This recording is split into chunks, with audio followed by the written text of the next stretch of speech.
नहीं यानी ये बता दो, स्क्रीन आ गई आप लोगों के पास? ओके, आपके पास तो आ गई, तो इनसे भी पूछ लें। ओके, बेहतरीन है। ये कौन है भाई? बेटा है मेरा यार, और कौन है? अच्छा खैर, मैंने कल एक बेसिक सा असाइनमेंट दिया था आपको, हो गया वो? कितने आए उसमें? पूरे 8 आ गए। अच्छा, अगर वैसे देखा जाए तो हमने कल की क्लास में प्रैक्टिकल तरीके से थोड़ा थ्योरेटिकल एस्पेक्ट को भी कवर किया था, यानी हमने कहानी में सीखा था, बस सीखी वो चीज़ें थी जो बुक में लिखी हुई हैं। जैसे कि ऑडिट होता किसके लिए? यूज़र के लिए। हम क्या प्रोवाइड करते हैं? अश्योरेंस। तो अच्छा, तो एक और बात बताओ, अश्योरेंस प्रोवाइड करते हैं, यूज़र को प्रोवाइड करते हैं ताकि उसका कॉन्फिडेंस। अच्छा, तो क्या हमें इंडिपेंडेंट होना ज़रूरी है? ऐसा तो ये कुछ बेसिक बातें थी जो हमने लास्ट क्लास में सीखी थी, हमने उसको टेस्ट भी कर लिया कि आपको पता है ना कि 10 नंबर के तो MCQs भी आना है, तो ऑल टुगेदर हमने वैसे कवर करना है। चलें, अच्छा फिर जब हमने ये सीख लिया था कि सर हमें हमारा यूज़र कैसे बैंक हो सकता है या शेयर होल्डर भी होता है, तो शेयर होल्डर क्या पूरा टाइम कंपनी में बैठा हुआ होता है?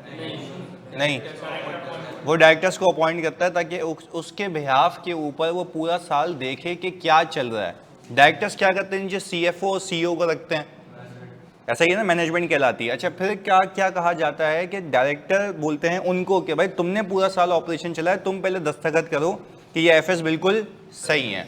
फिर उसको कौन ओन करेगा? और डायरेक्टर्स की ओनरशिप के बाद क्या शेयर होल्डर उसको एक्सेप्ट कर लेगा?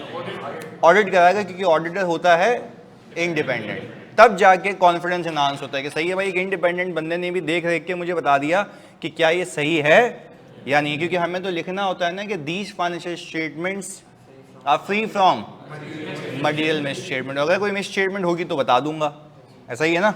चलें, ओके। अच्छा, अगर मुझे बात बताओ, मुझे कोई मिस स्टेटमेंट मिली, वैसे ही समझने की बात है, और मैंने मैनेजमेंट से कहा कि आप सही करो, मैनेजमेंट से CFO को कह रहा हूँ सही करो, और वो नहीं मानता, तो मैं किसके पास जाऊंगा?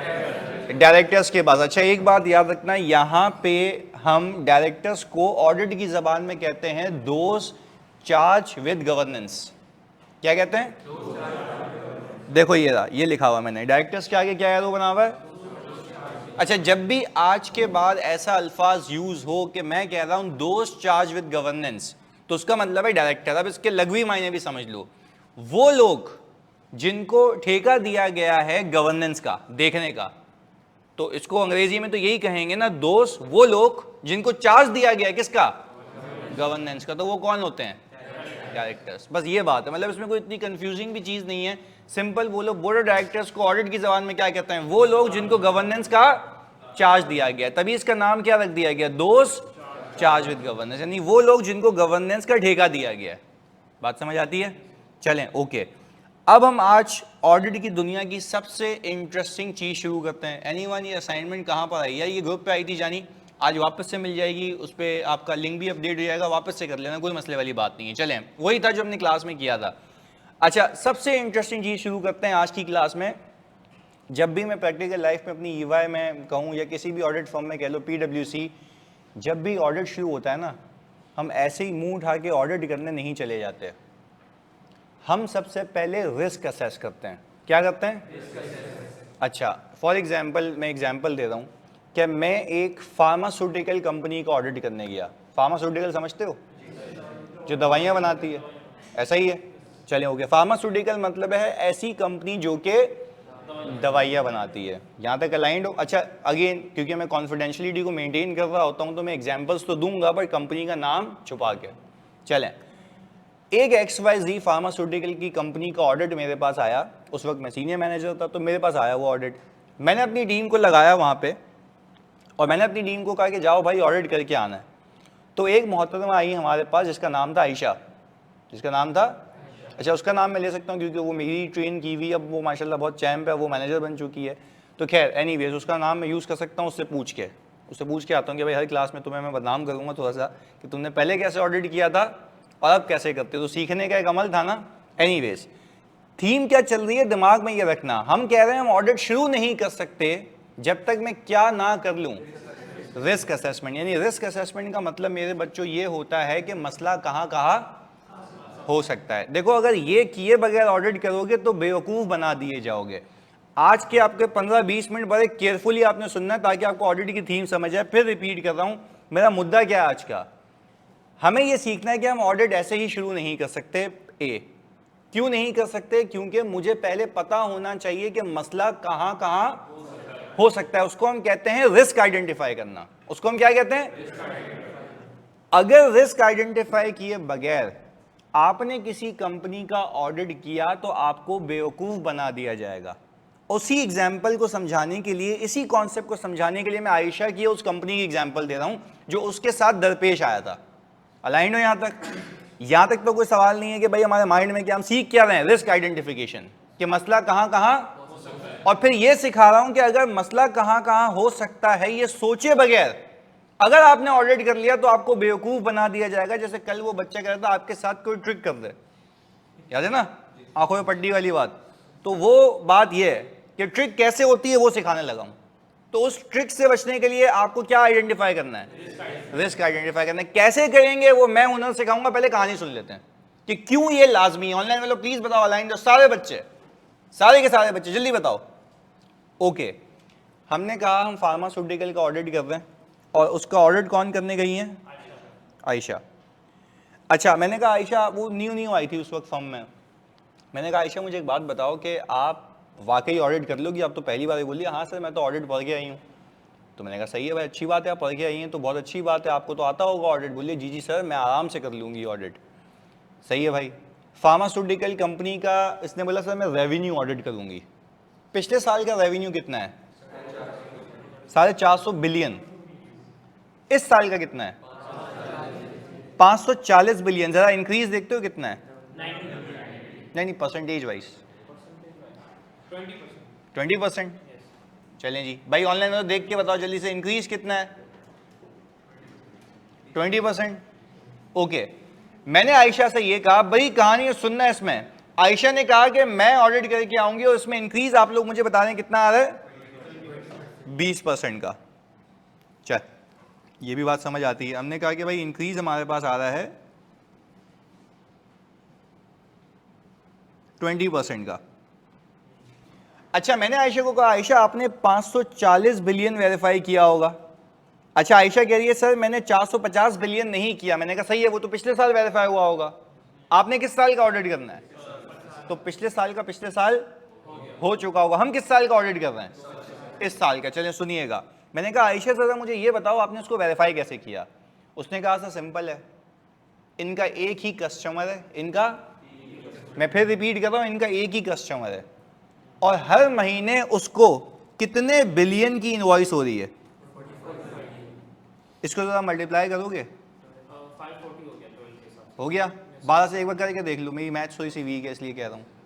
है पक्की बात है? ऑनलाइन में जल्दी बताओ, यही आंसर आता है। अच्छा, तो मैंने कहा आयशा तुमने क्या किया? सैंपलिंग नहीं की? उसने बोला सर सैंपलिंग की जरूरत ही नहीं थी क्योंकि इतनी सारी इनवॉइसेस थी नहीं। 12 इनवॉइसेस थी, 12 की 12 देख ली। क्या ऑडिट कर लिया उसने? हाँ ना, अपनी तरफ से तो कर लिया ना उसने। 12 की 12 इनवॉइसेस देख ली। भाई आपको मसला क्या है कि क्या ये रेवेन्यू जेन्युइन है या नहीं है? तो उसने बोला कि भाई अगर मैं इनवॉइस देख लूं, इनवॉइस एक सबूत है, ऑडिट एविडेंस नहीं है। हाँ या नहीं? बिल्कुल ऐसा, ये तो सबूत है कि भाई ये सेल उसको हो चुकी है। अच्छा, फिर मैंने कहा और क्या तुमने देखा इन इनवॉइसेस के अलावा? उसने बोला सर जब माल गोडाउन से बाहर जाता है ना तो एक गुड डिस्पैच नोड बनता है। गुड डिस्पैच, क्योंकि माल उसके बगैर गोडाउन से जा ही नहीं सकता। तो मैंने कहा तुमने वो देखा? उसने बोला हाँ सर देखें, ये वो भी 12 देखे हुए। क्या अभी तक इस बात का सबूत आ चुका है कि ये सेल हो चुकी है? इनवॉइस भी है और गुड डिस्पैच, और जो लेके गया उसका साइन भी है। भाई अगर फॉर एग्जांपल मैं किसी को गुड्स फराहम कर रहा हूं, यानी मैं लैपटॉप बेचता हूं अज्यूमिंग, तो मैं लैपटॉप बेचते हुए सामने वाले से रिसीविंग लूंगा ना कि तू उस पर लिख के तूने मुझसे 50 लैपटॉप रिसीव किए हैं। तो वो कह रहा है कि भाई मैंने हर एक महीने में तुमसे 45 बिलियन की चीजें रिसीव की हैं। तो क्या आयशा ने अपने हिसाब से ऑडिट बिल्कुल सही किया है? भाई एक नॉर्मल बंदा देखेगा कि सही है भाई वो फार्मास्यूटिकल का ऑडिट करने गई है और फार्मास्यूटिकल के ऑडिट में उसने कितने महीने की इनवॉइसेस देखी। और जब मैंने उसको बोला कि आयशा मुझे ये बताओ कि ये रेवेन्यू बढ़ क्यों गया, पहले इतना था अब इतना है, 12 महीने पहले भी थे अब भी थे। तो उसने बोला सर इन्होंने अपनी प्राइसेस इंक्रीज की हैं। पहले एक महीने की सेल हुआ करती थी 37 पॉइंट, इसको अगर 12 से मल्टीप्लाई करो कितना आता है? 450 बिलियन। तो मैंने कहा अच्छा आयशा आप समझ आए कि तुमने ऑडिट किया है, और ऑडिट कैसे किया? 12 महीने की इनवॉइसेस उठाई और जीडीएन भी देख लिया, गुड डिस्पैच नोट। और इंक्रीज क्यों हुआ है?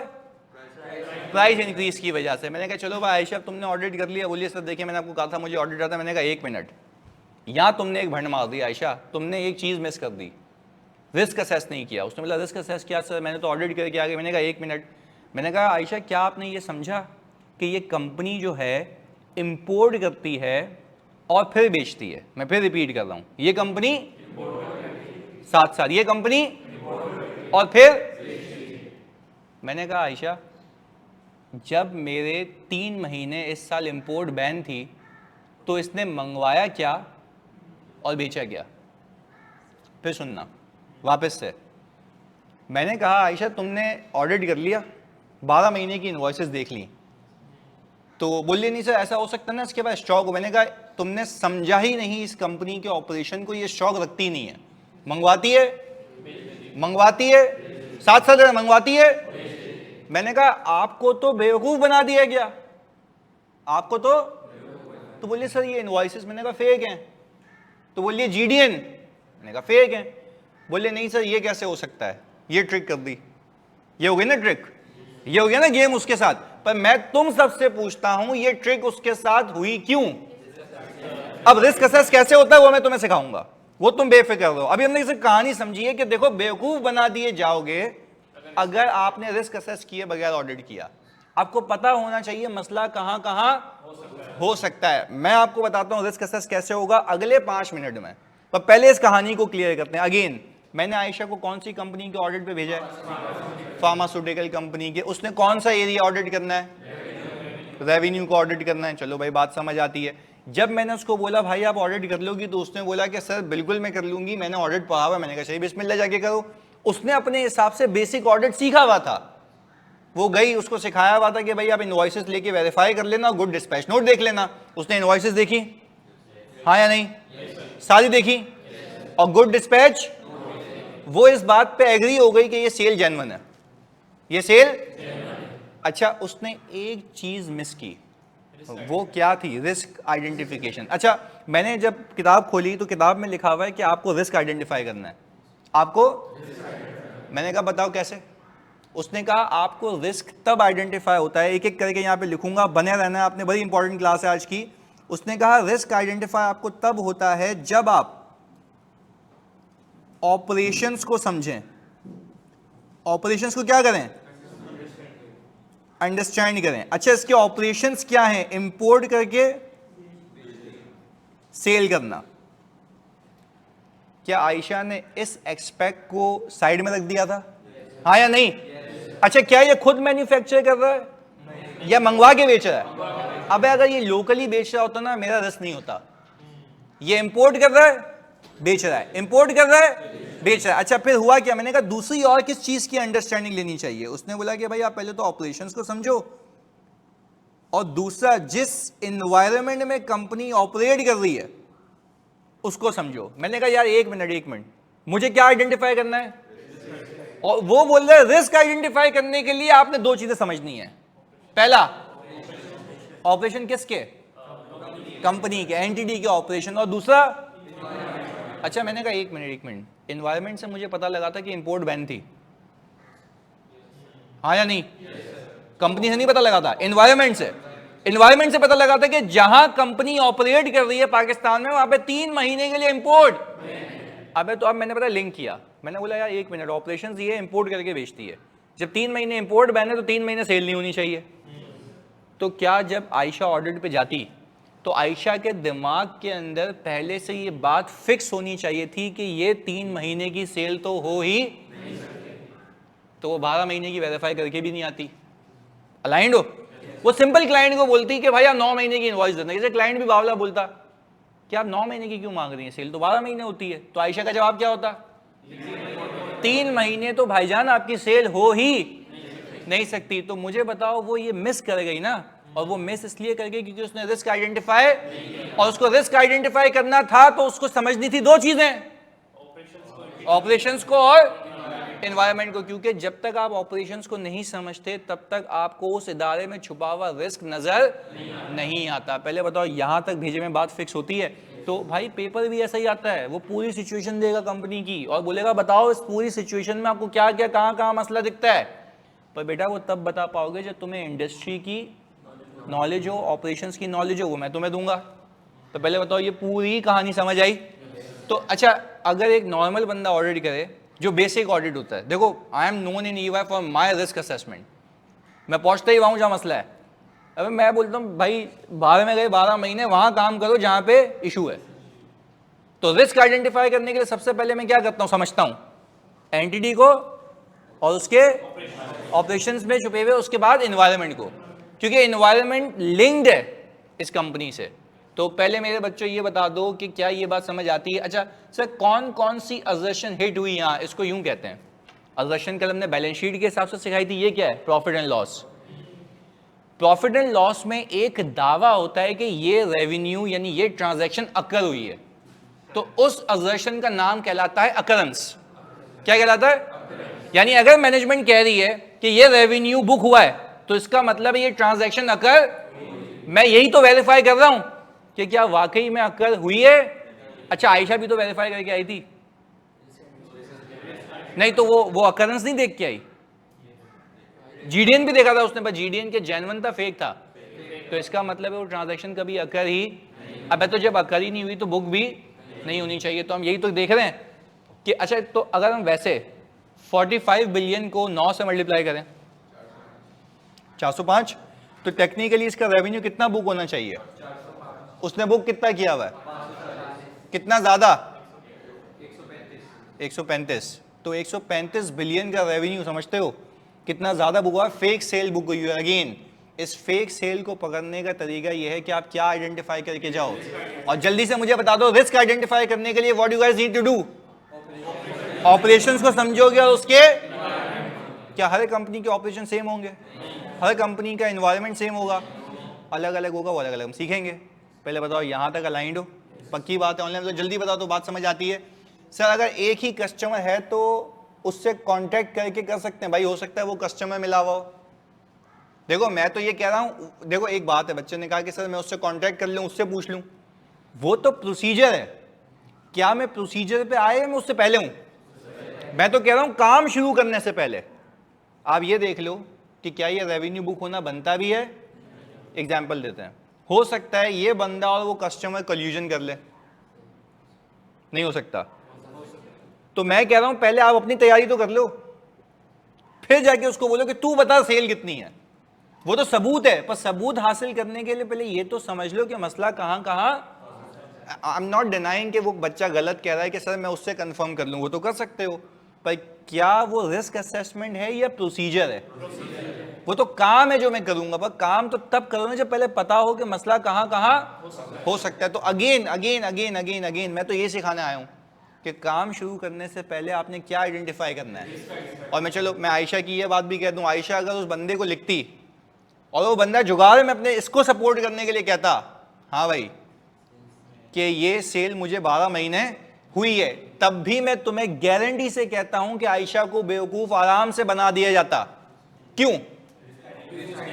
क्योंकि उसकी अंडरस्टैंडिंग ही नहीं थी, उसको पता ही नहीं था कि मसला कहां पे हो सकता है। तो अगर हम ओवरऑल बात करें, अगर आयशा तमीज से ऑडिट करना चाहती तो सबसे पहले वो ऑपरेशन को समझती और फिर उस पर एनवायरनमेंट को। अच्छा ऑपरेशन को समझती कि क्या इंपोर्ट करके बेचते हैं, इंपोर्ट करके बेचते हैं, ऐसा है? चलें ये भी बात समझ आ गई। जब वो इंपोर्ट करके बेचते हैं तो आयशा ने कहा कि यार एनवायरनमेंट में कौन सी चीज हिट हो रही है? इंपोर्ट। अच्छा जैसे ही इंपोर्ट की कहानी आई तो आयशा ने देखा 3 महीने पाकिस्तान में इंपोर्ट क्या थी, तो आयशा का दिमाग चलना चाहिए कि कहां मसला हो सकता है? रेवेन्यू में। कहां मसला हो सकता है? अच्छा अब जरा तुम्हें लिंक करना सिखाते हैं। मुझे बताओ आयशा को ये नहीं सोचना चाहिए था कि रेवेन्यू में ओवर स्टेटमेंट का रिस्क है या अंडर स्टेटमेंट का? ओवर स्टेटमेंट का। सबने बताना, देखो अभी अल्फाज सीखने होंगे हमें, अभी जारगन में एक एक करके सिखाऊंगा। मैं वो बंदा ही नहीं हूं कि बुक से याद करवाना शुरू कर दूं, सोचना सीखना है। मैं फिर रिपीट करता हूं जब आयशा को ये सारी चीजें पता लगती हैं तो आयशा के दिमाग में क्या होना चाहिए? मसला कहां होगा? पहले रेवेन्यू में। पर रेवेन्यू में किस चीज का रिस्क है? ओवर स्टेटमेंट का रिस्क इसलिए कह रहा हूं क्योंकि उसने उसको ओवर स्टेट किया हुआ होगा जानबूझ के, जबकि होना। तो आपके लिए रिस्क वो है ना जो मैनेजमेंट ने गलत किया हुआ है। आपके लिए रिस्क क्या है? जो मैनेजमेंट ने गलत किया हुआ है। तो हम यूं कहें अगर समझने के लिए कि अगर आप इस जगह ऑडिटर होते तो आप ये कहते कि कंपनी के ऑपरेशंस क्या इंपोर्ट करके बेचना, एक्सपोर्ट नहीं, इंपोर्ट करके लोकली बेचना, इंपोर्ट करके, वापस रिपीट कर रहा हूं, इंपोर्ट करके। चलें, पहली बात हो गई, ऑपरेशन को समझा। और इंपोर्ट क्या थे? और इंपोर्ट क्या थे? तो क्या रिस्क है रेवेन्यू में? किस चीज का? आपको बताऊं, मैंने आपको बातों बातों में आपकी ड्राफ्टिंग सिखा दी।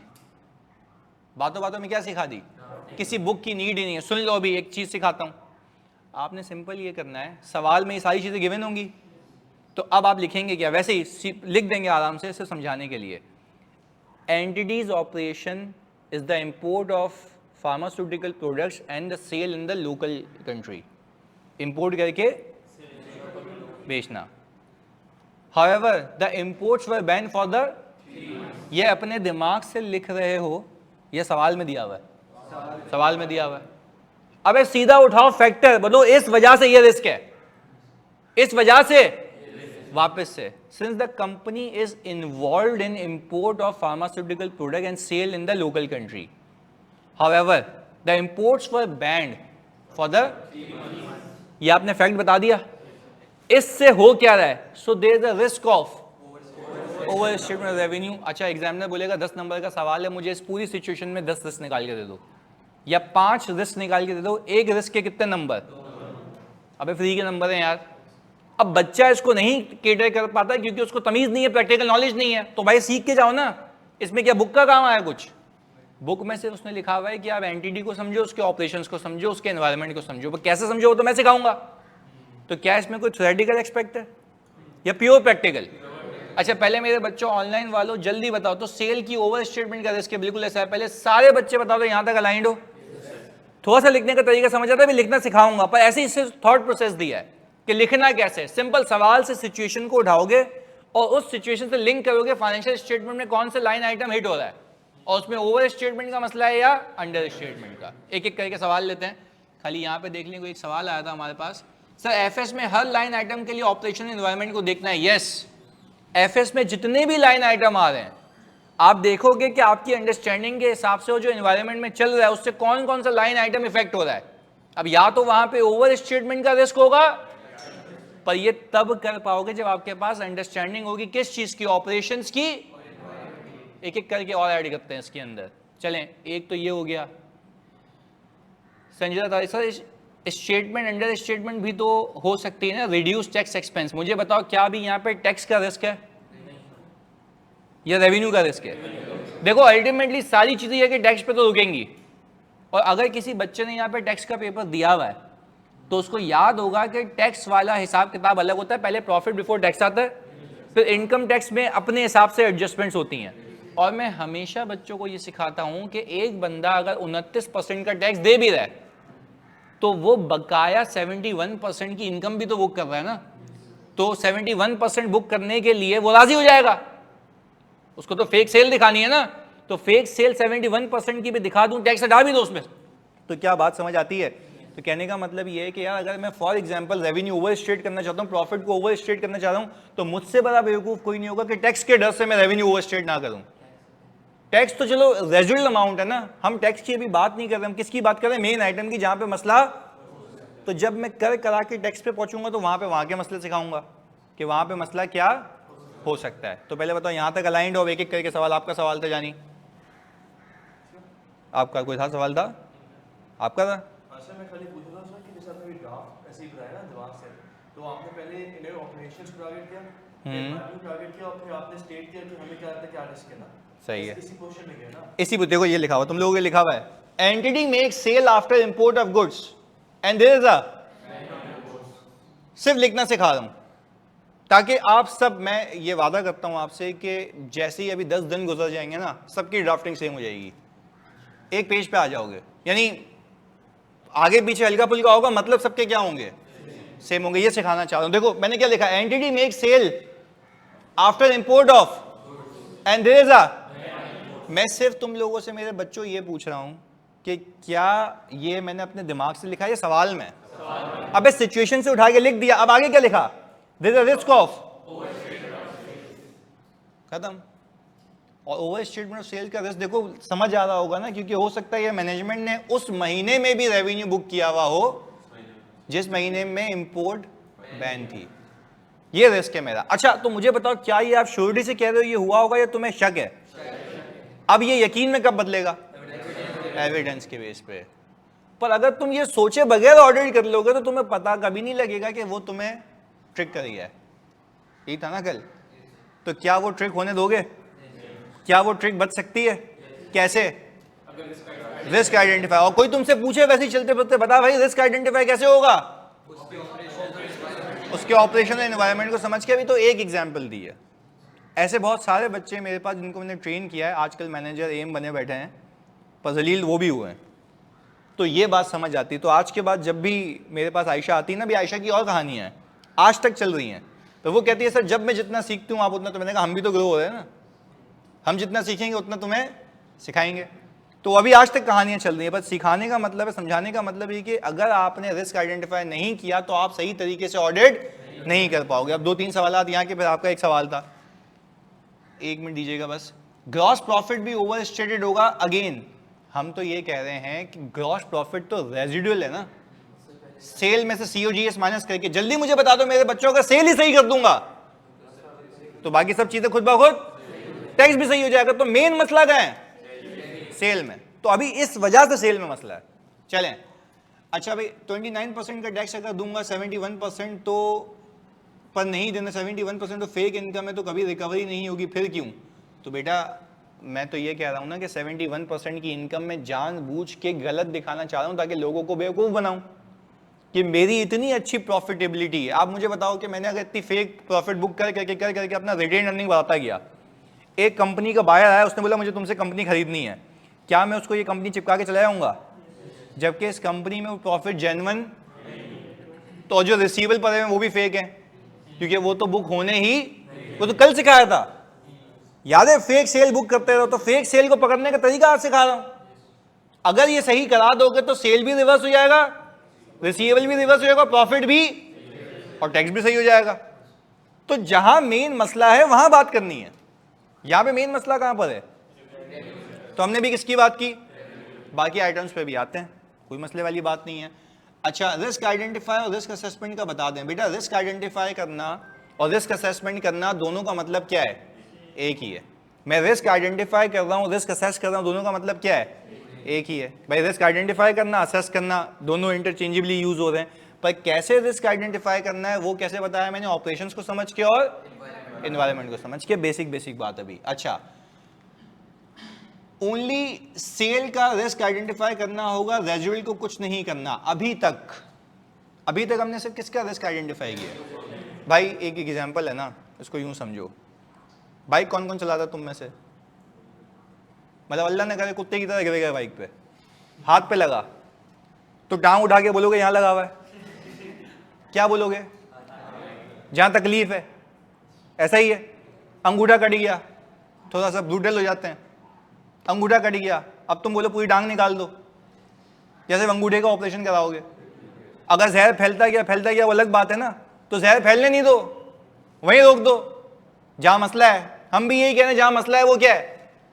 सेल है। आप बोल दो सर में दर्द है, किडनी निकाल दो, मसला कहां है? किडनी का क्या डाल दोगे भाई? पहले जो मसला है उस पर बात कर लेते हैं, बाकी ये मसले फैलेंगे तो देखेंगे।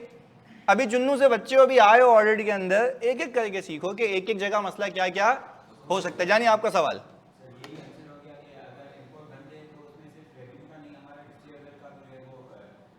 वो तो receivable is the other side, पर हम क्या कह रहे हैं? रेवेन्यू सही कर लोगे तो रिसीवेबल भी। देखो हर क्रेडिट का डेबिट तो है ना, तो आप ये नहीं कह सकते ना कि फॉर एग्जांपल मेरा रिसीवेबल नहीं होगा, वो तो होगा ही, पर अगर मैं रेवेन्यू सही करा दूंगा तो रिसीवेबल भी ऑटोमेटिकली सही हो जाएगा। अभी तो लिखना बहुत सीखना है। ये देखो मैंने कितना बेसिक लिखा हुआ है। Entity make sale after import of goods and there is a ban on, there is a risk of. Examiner को पता होना चाहिए, इस बच्चे को पता है कि ये रिस्क क्यों है और कहाँ है.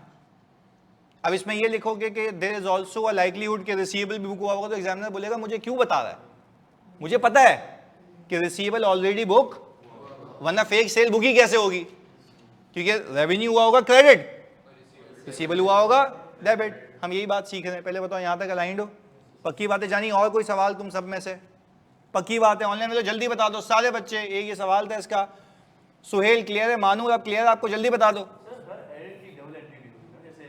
हर एरर की डबल एंट्री भी होगी, क्योंकि हमने करेक्शन ऑफ एरर तुम्हारा फेवरेट टॉपिक रहा होगा जिंदगी में, होता है ना. हाँ, इस बार R1 में नहीं था शायद, बट इससे पिछली बार था. पर नहीं तो वो कौन सा तुम्हें बख्शता है, हर सवाल में तो डाल देता है. IFR 15 वगैरह FR 2 में भी आ जाता है. अच्छा खैर, वो होगा बिल्कुल नबील. सर अगर मैनेजमेंट ने अंडर स्टेटेड किया हो. अच्छा पहले मुझे एक बात बताओ, मैं वो कह रहा है बाकिर भाई कह रहे हैं BA-KP के, बाकिर कह रहा हूँ बिलावा जब नहीं कौन सा नाम है, खैर BA-KP के कह रहे हैं, कोई भी है ये बंदा या शख्स या बंदी, वो ये कह रहे हैं कि सर अंडर स्टेटमेंट का भी तो हो सकता है. इस हालात वाकयात में तुम्हें अंडर स्टेटमेंट का दिखा है या ओवर स्टेटमेंट का? भाई जब अंडर स्टेटमेंट का होगा वो कहानी अलग होगी. वैसे कह रहा हूँ टैक्स बचाने के लिए नहीं, कुछ और भी मसले होंगे वो आगे सीखेंगे ना. अभी तो जिस गली जाना ही नहीं उसकी बात क्यों करें. देखो एक बात है, आप मुझे बताओ एक कितना बेवकूफ बंदा होगा ये हालात वाकयात देख के बोले रेवेन्यू की अंडर स्टेटमेंट का रिस्क होगा. किस चीज का रिस्क होगा? अच्छा भाई बच्चों, ओवर स्टेटमेंट का रिस्क इसलिए ना क्योंकि 3 महीने अगर बैन है तो आपको शक है कि उस 3 महीने में भी रेवेन्यू क्या हुआ होगा, बुक हुआ होगा, जबकि होना. तो क्या ऐसे ही कह रहे हो, कोई बुनियाद है? बेसिस क्या है? इंपोर्ट का बैन होना. तुम्हें कैसे पता लगा इंपोर्ट बैन है, और तुम्हें कैसे पता लगा इसके लिए रेलेवेंट है? ऑपरेशन से. यही तो सिखाने आया हूं. अब मैं आऊं पहली क्लास में बोलूं आओ भाई बुक खोलो, हमें एंटिटी को ऑपरेशन को समझना. बोलेगा अच्छा पता नहीं क्यों समझना है, क्यों समझना है, समझ आ रहा है? आपको क्या मिलेगा इससे? रिस्क आइडेंटिफाई होगा, फिर असेस करोगे किस लाइन आइटम में मसला है, और जिस लाइन आइटम में मसला है ओवर स्टेटमेंट का या ओवर स्टेटमेंट समझ आता है? पक्की बात है. और जल्दी बताओ बात समझ आती है? एक company under state tax expense save करने के लिए करेगी, इसके अलावा भी कोई रीजन होगा? भाई मैं फिर रिपीट कर रहा हूं, तुम्हें तुम्हारी माँ की कसम है, टैक्स तो आखिर में आएगा. अभी हम टैक्स पे पहुंचे हैं, एक एक करके सिखा रहे हैं. भाई वो मसला जब आएगा तो अल्लाह की कसम मैं ही बताऊंगा. 1 मिनट ना मैं लाया हूं ना, ये जो वॉल्यूम 1 है ना, ये रहा, दिखा देता हूँ. सेक्सी तो बंदा है, इसमें बुक भी बड़ी सेक्सी है. अंदर सुनो इधर, मैं ये कह रहा हूँ कि ये जो बुक है ना, ये सिर्फ वॉल्यूम 1 ये कंटेंट है. ये 600 पेजेस हैं जो मेरे खुद के बनाए हुए सवाल हैं. तुम्हारा इंतकाल हो जाना ये सॉल्व कर करके. इतने सारे सवाल हैं, और ऐसे सवाल हैं कि ICAP से 5 गुना ऊपर हैं. तो भाई वो तुम बेफिक्र रहो, आगे टैक्स आएगा. रेवेन्यू तो समझ लो. मैंने तुम्हें पूरे पेज की 2 लाइनें सिखाने पे इतनी बड़ी एग्जांपल दे दी है. You need to understand entity and environment और उसके ऑपरेशंस. वो समझाने के लिए इतनी बड़ी एग्जांपल दे. तुम बोल रहे हो टैक्स क्यों छुपाएगा. अबे भाई टैक्स पहुंचने तो दे वहां तक. मैं ये कह रहा हूं इस पूरी एग्जांपल में टैक्स रेलेवेंट है ही नहीं, क्योंकि उसको अपनी इनकम बढ़ानी है. तो इनकम बढ़ाने के लिए फेक टैक्स बुक भी कर ले तो उसकी जात पे कोई इफेक्ट नहीं आएगा. उसको कंपनी बेच के निकलने. भाई मुझे बताओ अगर मुझे लोन चाहिए, कल एग्जाम्पल इसलिए तो दी थी क्योंकि मुझे पता है ये सवालात आते हैं. मुझे बताओ अल्लाह को हाजिर नाजिर जान के, कल मैं तुम्हें मकसद नहीं बताता ऑडिट का, तो आज तुम्हें ये एग्जाम्पल ना थोड़ी ना समझ आनी थी. कॉन्फिडेंस इनहांस करने की बात है ना. मुझे लोन चाहिए, तो मैं लोन चाहने के लिए मैं क्या करूंगा, अपनी पोजीशन अच्छी से, तो मैं एक काम करूं, टैक्स के 29% के टैक्स के डर से मैं 71% ना बुक करूं, या मैं करूंगा ताकि मुझे क्या मिल जाए, लोन मिल जाए. लोन मिल जाए तो मैं अपने ऑपरेशन चलाऊं. हो सकता है बाद में पे भी ना कर पाऊं, तो बैंक भी गया, हम भी गए. और हम तो वैसे ही गए थे, हमारे पास तो वैसे ही रिसोर्सेज नहीं थी, तो हमने तो एक टाइम बाय कर लिया फेक सेल दिखा के. वो हमने होने, वो कह रहा हूं अबे भाई जब रेवेन्यू सही हो जाएगा तो टैक्स तो ऑटोमेटिकली. तो मैं कह रहा हूं टैक्स की सोच क्यों रहे हो, वो तो रेजिडुअल है, वो तो आएगा ही बाद में. भाई खुद अल्लाह की कसम खाओ, प्रॉफिट बिफोर टैक्स से शुरू होता है ना टैक्स. अबे तो ऊपर से रेवेन्यू का उड़ा दिया तो वो प्रॉफिट में ट्रांसलेट हुआ. तो ये प्रॉफिट में ट्रांसलेट नहीं होगा तो टैक्स भी, तो क्या टैक्स बचाना या क्या टैक्स घटाना, कुछ भी नहीं होगा, सब ऊपर ही सही. तो पहले यही तो सिखा रहा हूं, पहले ऊपर सब सही करो, टैक्स ऑटोमेटिकली, फिर टैक्स के अपने मसले आएंगे कि क्या उसने इनकम टैक्स के हिसाब से डेप्रिसिएशन लिया, होता है ना, और ऐसा तो नहीं है वो अलाउंस ले लिए जो कि उसको अलाउड, जिसको हम कहते हैं एडमिसिबल डिडक्शंस। ओ भाई घाट घाट का पानी पिया हुआ, ऐसे नहीं पहुंचे यहां तक, सुकून से वहां तक बैठे रहो, वहां पहुंचेंगे, पर पहले सारी चीजें। सही है भाई। अच्छा भाई, तो सर डबल एंट्री का इफेक्ट नहीं बताना की रिक्वायरमेंट नहीं है, एग्जांपल सेल्स नॉट, मेरी माँ की कसम डबल एंट्री का आपको अभी बताना नहीं है, पहले सेल का मसला है तो सेल का। अब एक अंडरस्टूड सी बात है कि अगर सेल सही करूंगा तो रिसीवेबल भी, अगर ज्यादा टाइम हो तो लिख लेना, तो उसके कोई एडिशनल मार्क्स नहीं है। रेवेन्यू का मसला मतलब रेवेन्यू का मसला, क्लियर है भाई। अच्छा भाई, हर रिस्क ऐसे असेस होगा कि ऑपरेशंस को अंडरस्टैंड करना और एनवायरनमेंट को। जी बेटा, हर रिस्क ऐसे असेस होगा कि एंटिटी को अंडरस्टैंड करना और, मैं आगे एग्जांपल देने चलूँ अगर आप लोग को पहली एग्जांपल क्लियर हो गई हो। क्लियर है, पक्की बात है। अच्छा पहले अल्लाह को हाजिर नाज़रीन के सब ये बता दो, ये भेजे में फिक्स हो गया है कि रिस्क असेस करने के लिए, रिस्क आइडेंटिफाई करने के लिए ऑपरेशंस और एनवायरनमेंट को समझना, वरना रिस्क असेस बिना आपको प्रूफ भी किया अभी। और आगे ऐसी अनगिनत एग्जांपल लाता हूँ। चलें अगली एग्जांपल पे जो पिछले ऑडिट में हुई है। जी जानी। सर यहाँ पे देखो कि रेवेन्यू का भी रिस्क आ रहा है और रिसीवेबल का, अगर कोई ऐसी कंडीशन हो, यहाँ पे तो ऑब्वियस है कि रेवेन्यू में है, लेकिन उसी में दो ही इस तरह से कोई आगे सवाल जानू ऐसे आएंगे जिसमें 6 रिस्क होंगे एक सवाल में, कोई एक आइडेंटिफाई करें। तो एक नहीं ना, फिर वो आपको बोलेगा कि 6 के 6 आइडेंटिफाई करो, पूरी कंपनी में जितने मसले हैं। तो अभी हम पूरी कंपनी के किसी एक मसले को डिस्कस कर रहे हैं, आगे जाके हम सीखेंगे, जब सीख लेंगे तो ही बता पाऊंगा ना कि और कंपनी में मसले हैं और कैसे मिलेंगे। सही है भाई, एक क्लियर है, तो एक क्लियर के बाद आगे चल सकते हैं। भाई जल्दी से बता दो ऑनलाइन वालों, कसम है तुम्हें, जल्दी से। हाँ भाई, एक बच्चा कह रहा है सर मेरे दोस्त ने कहा था यार रात की क्लास सही होती है। भाई मैं तो कहूँगा सुबह की क्लास बिल्कुल सही होती है, तो तू अलग से आ जाइए मेरे पास। दोपहर की सही होती है, तेरे से पूछा साले मैंने इधर। भाई मॉर्निंग में फोकस होता है और तैयारी भी करो, मैं मतलब वैसे एनर्जेटिक भी होता है बंदा। रात में मरी हुई हालत में होते हो, फिर मम्मी डैडी बच्चे होते हैं, घर जाना है, 6 बज रहे हैं, 6:30 बजे उठा के ले जाएगा तुम लोगों को कोई, ऐसा ही है ना। कल एक मतलब खैर नाम नहीं लूंगा मैं बच्चे का, एक बच्चा था आज आया नहीं है वो बेचारा, तो उसने मुझे मैसेज किया हुआ, मैंने बाद में देखा, मैं वो क्लास में दिख लेता तो कल तो मैं उसको बता देता। फिर उसने मुझे मैसेज किया कि सर वो मामा आ गई है नीचे लेने के लिए। अबे लौंडा है तू, मामा आ गई है तुझे लेने के लिए नीचे 6:30 बजे। अब ऐसे मम्मी डैडी भी बैठे हुए क्लास में, ऑडिट का पेपर क्या है, उसके बाद फर्म में जाना है। पता है फर्म में मैं तो क्या एज अ डायरेक्टर वो मेरे पास आएगा, बोलेगा मामा आ गई है, बोलूंगा फिर मामा के साथ ही जा।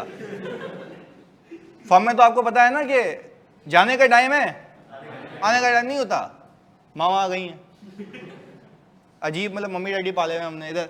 भाई ये ऑडिट में प्लीज़ यार, वैसे ही अभी हमारे पास 3-4 महीने बचे हुए हैं, बस बहुत मेहनत करनी है। तो मैं जब इतनी एनर्जी से तुम्हें कह रहा हूँ कि मैं तुम्हें एक एक बात का जवाब दूंगा, चेक करूंगा, चेकिंग होगी, सारे क्विजेज होंगे, तो प्लीज़ यार इस पर ये रोना नहीं करना कि भाई मामा आ गई हैं, पापा आ गए नीचे लेने के लिए। अब आप वाकई उस एरा में एंटर हो चुकी हो, ये पियासी तक भी समझ आता है। कैफेड is not that type of subject. और इवन आपका कॉर्पोरेट रिपोर्टिंग मेहनत करनी है, नहीं करोगे पेपर फेल हो जाएगा। शॉर्टकट जाओगे, बुक से रीड करोगे, शॉर्टकट के चक्कर में जाओगे, पेपर फेल हो जाएगा। आप देखो डिटेलिंग कितनी है। अगर मैं सिर्फ एक एग्जांपल देकर निकल जाता, आपके सवाल एड्रेस ना करूं, आपको कभी रिस्क समझ आएगा? इम्पॉसिबल सी बात है यार, आपको पता ही नहीं है, प्रैक्टिकल लाइफ में बैठे हुए ही नहीं हो। चलें आगे चलते हैं। इधर आइडेंटिफाई हम ऑपरेशंस और एनवायरनमेंट का थ्रू ही करेंगे ना, आइडेंटिफाई नहीं, हम अंडरस्टैंड करेंगे ऑपरेशंस को, और फिर उससे जो चीज़ समझ आएगी और देखेंगे क्या ऑपोजिट हो रहा है, वो अभी एक एक करके ऐड करते हैं ना इसके अंदर। पर पता हो ये समझ आ गया रिस्क कैसे आइडेंटिफाई होगा, इदारे को समझ के और उसके एनवायरनमेंट को समझ के। जब आपने ऑपरेशन समझ लिया और उससे चीज़ें हिट होते हुए देखी तो आपको पता लगेगा ये मसला हो सकता है। एक एक करके अभी और ऐड करते हैं। सुने, अब मैं एक एग्जांपल दूंगा, उसके बाद फिर मैं तुमसे पूछता रहूंगा, तुम खुद रिस्क आइडेंटिफाई करके दोगे। पहले एक एग्जांपल मेरी तरफ से आएगी। पहले बताओ ये ड्राफ्टिंग समझ आती है? ऐसे ही लिखने का तरीका होगा, जो सवाल इंशाल्लाह अगर आज आता है या कल आता है तो उसमें लिखने का तरीका भी आपको आना चाहिए। सही है, ओके। अगला ये एग्जाम्पल है पिछली बार की, यानी अभी जो 2025 का ऑडिट खत्म किया मैंने। सुनना बड़ा इंपॉर्टेंट है, प्लीज़ इधर सुनो। अच्छा सर जी, रजिस्टर पे कुछ नोट करना। यार ये सारी चीज़ें ना बुक में हैं, यानी जो मैं बोल रहा हूँ ना फिर दिखाना पड़ेगा। ये बुक अवेलेबल है जानी, ये वैसे तुम्हें अगर दिख रहा हो सामने ये बोर्ड ऑफ डायरेक्टर्स वगैरह आ रहा है ना इसमें, ये सारी चीज़ें इसके अंदर है। मैंने तो किया भी ये है कि यार तुम्हारा टाइम बचाने के लिए सारे जो रिस्क के एग्जाम्पल्स हैं ना ये सारी डाल दी है मैंने बुक में। अब तुम्हें क्या करना है, मेरी बातों को बुक के ऊपर लिखना है। देखो ये था ना 45 बिलियन, मैं तुम्हें क्या करता पिछली 6 टाइम की सारी चीज़ें डाल चुका हूँ इसमें। बुक खरीदनी है, बुक के ऊपर लिखना है और सिर्फ सवाल सॉल्व करना है। अलग से रजिस्टर बनाने जाओगे तो तुम्हारी ज़िंदगी अजाब हो जाएगी। वो सही है, अभी तो लिख रहे हो, कोई मसले वाली बात नहीं। कुछ बच्चे को अपनी नोटिंग समझ आती है। मैंने क्या किया, बुक ऐसी बना दी तुम्हारे लिए कि उसके ऊपर ही नोटिंग करो, क्योंकि मैं 1000 चीज़ें देख रहा होता हूँ प्रैक्टिकल लाइफ में, तो मुझे एक नई चीज़ भी पता लगती है तो वो बोलोगे सर वो तो बुक में नहीं है, तो उसके ऊपर लिख देना, उससे रेलेवेंट हो जाएगी। फिर तुम्हें क्या करना है, पेपर के वक्त पे बुक रिवाइज करनी है क्योंकि उसमें एग्जाम्पल सारी हैं, और फिर आखिर में एक समरी भी लगा दी है, यानी इन सारी एग्जाम्पल्स का एक पेज। तो वो तुमने रिवाइज किया, पास पेपर मेरे सवाल सॉल्व किए, पेपर में चले गए। तो क्लास नोट इसी में तो हैं, सारे डाल दिए हैं, तो वो तुम लिखोगे ना। अभी क्या बताया मैंने, बोला भाई अगर कोई चीज़ मिसिंग है तो मिसिंग वो होगी जो मैंने पिछले बैच में नहीं बताई होगी, पढ़ाई होगी, एग्जाम्पल नहीं होगी। एग्जाम्पल नहीं होगी तो न्यू एग्जाम्पल क्या करना, नोट कर लेना। पर तुम्हारे लिए एक मैंने पूरी बेंचमार्क चीज़ बना दी है, उसमें 600 सवाल हैं, इसमें पूरा कंटेंट है। सही है भाई, तो ये भी बता दिया, कल भी बताया था वैसे मैंने कि आपने बुक पे ही लिखना है। तो जब तक आप नहीं खरीदते तब तक तो चलो सही है, अदरवाइज आप यहाँ पे लेके चलेंगे। सर अपडेटेड बुक आ गई है, अभी ऑर्डर कर सकते हैं, बिल्कुल कर सकते हैं जानी। रीसेंट अटैम्प्ट की बुक चल सकती है भाई, उसके अंदर 300 सवाल नहीं है। अगर 300 सवाल अलग से कर सकते हो तो बेशक आप पुरानी बुक चला लें। पर अगर आपको अच्छा फिर उसमें कुछ नए टॉपिक्स भी हैं, MCQs भी हैं, तो अगर वो अलग से प्रिंट करा सकते हो तो आप चला लो पूरी बुक पुरानी। अदरवाइज अपने ऊपर खर्चा करो, पे बैक पीरियड सिर्फ 6 महीने का, अगली बार फॉर्म में जाके रिकवर हो जाएगा ना सारा। सही है, खैर इंशाल्लाह आगे। अबे यार एक तो तू गरीब वाली बात बोला, पेट्रोल के पैसे नहीं निकलेंगे। अबे भाई खुदा के वास्ते थोड़ा सा बड़ी सोच इधर। चलें खैर, एनीवेज मेरे बच्चों भी फोकस रहते हैं यहाँ पे। हम एग्जाम्पल दे रहे थे अगली, ये एग्जाम्पल है पिछले 2025 की। अच्छा आप लोग पता नहीं न्यूज़ को फॉलो करते हो नहीं करते हो, क्योंकि मैं तो एनवायरनमेंट को बड़ा फोकस करता हूँ, क्योंकि जिस लेवल पे मैं आ चुका हूँ तो मुझे बड़ा अवेयर रहना होता है कि क्या चल रहा है इंडस्ट्री में, वरना रिस्क आइडेंटिफाई नहीं होगा। तो रिस्क आइडेंटिफाई करने के लिए मुझे क्या पता होना चाहिए, एनवायरनमेंट की अंडरस्टैंडिंग होनी चाहिए, वो भी एनवायरनमेंट ऐसा जो कि रेलेवेंट हो मेरी कंपनी से, जिसका मैं तो आपको बताता चलूँ, PDCL का मैं ऑडिटर हूँ, टेलीनॉर का मैं ऑडिटर हूँ, यूफोन का ऑडिटर मैं हूँ, यू माइक्रो फाइनेंस का और इजी पैसा, ये 5 मेरे पोर्टफोलियोज में आते हैं जो बिगर हैं। सही है, खैर बस इतना। खैर आगे चलते हैं। तो खैर जब मैं ऑडिट करने लगा था तो एक बच्चे को मैंने ऑडिट करने के लिए दिया था प्रॉपर्टी प्लांट एंड इक्विपमेंट। सही है, वो आहद नाम है उस बच्चे का। ये बना हुआ तो चंपू, ये बना हुआ इधर ऐसे ही आया था, ये बिल्कुल मम्मी डैडी, ये खैर बोलना नहीं चाहिए पर पार्टनर का बेटा है ये। हाँ वाकई एक्स पार्टनर है EY का, उनका बेटा है। सही है, खैर तो ये मेरी टीम में असाइन हो गया। तो मुझे कहा गया एग्जाम्पल के तौर पे कि मुझे कहा गया कि यार आगाज साहब मैं अपनी फर्म में थोड़ा सा इसलिए मशहूर हूँ कि मैं ना बिल्कुल जल्लाद हूँ काम में, मैं नहीं आशा करता कोई किसी का बेटा हो या बेटी हो, सीधी सी बात है। काम काम है, उसके बाद में टीचर आप स्टूडेंट। सही ना, काम तो काम है, पर सीखने का फ़ायदा क्या है। खैर ये आया हाय सर, मैं कहा I am good, what about you. बोला I want to go Islamabad because PDCL in Islamabad. मैंने कहा ओके यू कैन गो। बोला sir so are you booking my tickets. मैंने कहा ओ जा एडमिन के पास बुकिंग करा अपनी, are you booking my ticket, बाप का नौकर हूँ तेरे। तो खैर इसको फिर समझ आ गया कि यहाँ पे ये नहीं करना, किसी का भी बेटा हो। खैर तो फिर ये गया एडमिन से, मैंने कहा इसकी तो बजानी है, ये तो गलत चल रही है। अच्छा इसने बोला sir you know I want to do PP। मैंने कहा तेरे को पता है टेलीकॉम के अंदर सबसे बड़ा PP होता है, क्योंकि पूरी पाकिस्तान में टावर्स लगे हुए हैं, है ना, तो नेटवर्क बिछा हुआ है। तो मैंने कहा चल भाई सही है, ये तो खुद ही हाथ में आ गया। तो खैर अच्छा मैंने क्या किया इसके साथ साथ, क्योंकि तो नया था ना, इसको भी दे नहीं सकता था, क्योंकि भाई मैं तो डायरेक्टर, मुझे तो देख के चलना है ना कि यार कौन सा बच्चा क्या काम कर रहा है। खैर एनीवेज मैंने इसके ऊपर लगा दिया एक सीनियर जो कि पूरा PP ही कर रहा था। मैंने कहा तू कुछ नहीं बोलेगा, रिव्यू ये कराएगा आगे। ये रिव्यू कराने आया, मैंने कहा बेटा आपने ये वेरीफाई कैसे किया। तो उसने कहा कि सर हमने ना सबसे पहले देखें एग्जिस्टेंस पे काम किया। मैंने कहा अच्छा सुनना, एक एक करके मज़े से, बड़ी मज़े की एग्जांपल है, जान इतनी सी कन्फ्यूजन हुआ रोक के पूछ लेना ताकि आगे ना जाऊँ मैं। मैंने उसको बोला भाई मुझे एक बात बता कि तूने इसकी एग्जिस्टेंस को कैसे वेरीफाई किया। उसने बोला सर देखें टावर्स थे, मैंने सैंपल पे टावर निकाले और मैंने जाके चेक कर लिया कि टावर एग्जिस्ट करता है या नहीं करता, टावर एग्जिस्ट करता है या इसने सही किया, हाँ या नहीं, चलें ओके, सुनने में बिल्कुल सही लग रहा है, बिल्कुल सही किया इसने, सुने आगे। अब ये बच्चा कह रहा है नो भाई सुल्तान भाई क्यों नो, सही कह रहा है वो, अल्लाह की कसम सही किया उसने, सैंपल पे जाके देखेगा ना 100% तो चेक नहीं करता। प्लीज सुनना है, टावर लेकिन ऑपरेट नहीं गलत, देखो ऑपरेट करना या ना करना इम्पेयरमेंट का केस है, हम अभी किसकी बात कर रहे हैं, एग्जिस्टेंस, वो वैल्यूएशन हो गई ना, हम किसकी बात कर रहे हैं, तो एग्जिस्टेंस के मतलब बिल्कुल सही है, सही है। अब मेरा आया काउंटर, मैंने कहा पीडीसीएल की सब मरीन केबल्स भी हैं जो पानी के अंदर से जा रही हैं, उसकी एग्जिस्टेंस कैसे वेरीफाई की। उसने अपने सीनियर को देखा, क्या बोलूं तो मैंने कहा भाई जवाब दो, आपने बोला कि यार आपने तो किया हुआ है, तो जैसे बच्चे कह रहे हैं ना शार्क खा जाती है नहीं, नेट बंद हो जाता है, ये वही वाली तार हैं, पीडीसीएल की है ना, पूरी सब मरीन केबल बिछी हुई हैं। तो बोल रहा है कि सर ये तो नहीं देखी, तो मैंने कहा भाईजान आपने फिर कैसे वेरीफाई किया। फिर सीनियर ने बोला कि सर वो आपने सिखाया था ना कि हम ऑनलाइन जाके ना उनका नेटवर्क का पूरा चैनल होता है, तो हम देख रहे होते हैं कि लाइन एक्टिव आ रही है या नहीं आ रही, यानी यहाँ से अगर गवादर तक लाइन है तो वो पूरी एक्टिव आ रही होगी, अगर एक्टिव आ रही है इसका मतलब वो एग्जिस्ट करती है। तो मुझे बताओ ना, ऐसे तो यही बात हो गई ना कि जब आप कहते हो कि भाई के इलेक्ट्रिक की बिजली चली गई है तो उनको कैसे पता होता है इस जगह पे मसला है, वो एक्टिवेशन देख के आते हैं, यस वो डैशबोर्ड पे आ रहा होता है, तो वो डैशबोर्ड से देख के आना चाहिए था। तो खैर एक तो वो उसको समझा दिया। अच्छा फिर सीनियर भी एक चीज़ में फंसा, भी बताता हूँ, पहले बताओ एग्जिस्टेंस का मामला समझ आया, ऑनलाइन बताओ जल्दी बताओ एग्जिस्टेंस का मामला समझ आया हाँ या नहीं, जल्दी बताओ सारे बच्चे, ये इसने किया हुआ है। अच्छा मैंने कहा फिर आपने इसकी डेप्रिसिएशन भी कैलकुलेट की होगी, मैंने कहा हाँ बताओ कैसे। उसने बोला सर मैंने कॉस्ट को उठाया, लाइफ से डिवाइड किया और डेप्रिसिएशन आ गया। तो भाई डेप्रिसिएशन की तो वैल्यूएशन तो ऐसे ही वेरीफाई होगी ना, क्या वैल्यूएशन के हिसाब से उसने सही किया है। अब मैंने मारी गूगली, मैंने कहा मुझे एक बात बताओ, सारी चीज़ें साइड में, मुझे एक बात बताओ, मार्केट में न्यूज़ चल रही है कि 5G आ चुका है और ऑक्शन भी हो चुका है, अभी पाकिस्तान में लग भी जाएगा 2026 में, यूफोन ने भी बिडिंग की है, जैज़ ने भी बिडिंग की है, सही है ना, तो 5G तो आ चुका है पाकिस्तान में।